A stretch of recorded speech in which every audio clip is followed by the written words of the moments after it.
Yeah, hi. Just a quick little update on the Tacx Neo T2 smart trainer. I posted a very short video a week or so ago, and basically, initially out the box, the cassette, 12 speaker cassette that is, fitted immediately just on the cassette body. The gears function fine, no run over, no clicking. But what I've noticed over, well, since 4 or 5 days ago maybe, when I've been on Swift and I've gone through the gears, I'm up on the big gear here, the 34 on Swift. What's happening is the bottom of the derailleur cage is swinging across and making contact with the plate. Now, what Tacx do, they supply you with quite a lot of spares for, like, you know, free axles. My other bike is the additional quick release, and they supply you with all the axles you need and so on and so forth, axle adapters, and also a couple of little spacers.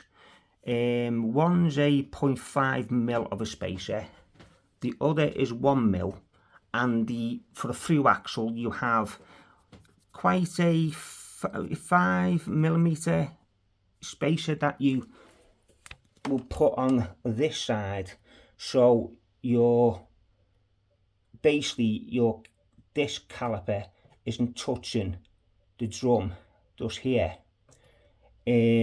Obviously you always put the disc brake spacer in.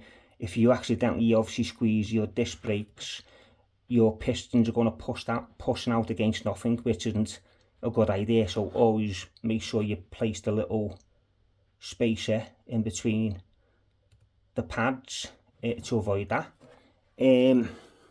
Now what I've had to do regards to stop the cage touching the drum here, the disc rather, is basically place a 0.5 or a millimeter spacer inside.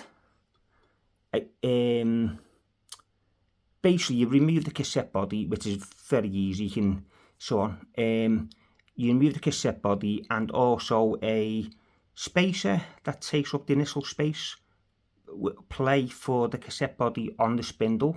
You remove that. On removing that, you place the 0.5 of a millimeter spacer directly onto the spindle. Replace the spacer that takes up the play with the cassette body on the spindle of the axle. Slide that back on and then replace the cassette body. Now what in effect happens then, your cassette body is moved out ever so slightly, but literally just enough to stop your cage here rubbing against the disc here, which is literally just enough space to stop it from rubbing. But also, a bit of a funny one this, with that does help, but not entirely.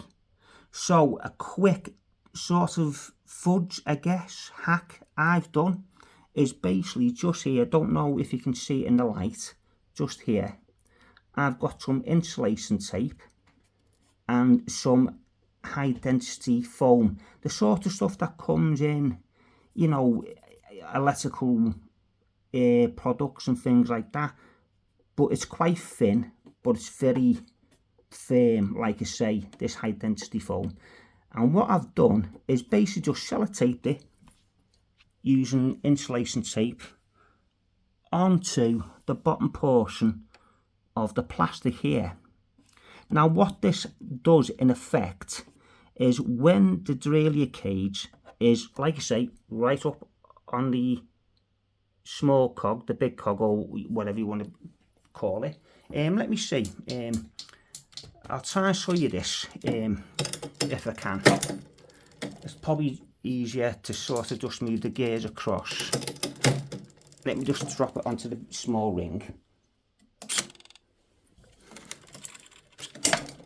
Now let me just move this onto the 34. There you go. Now it's on the 34 and hopefully you can see this slightly better.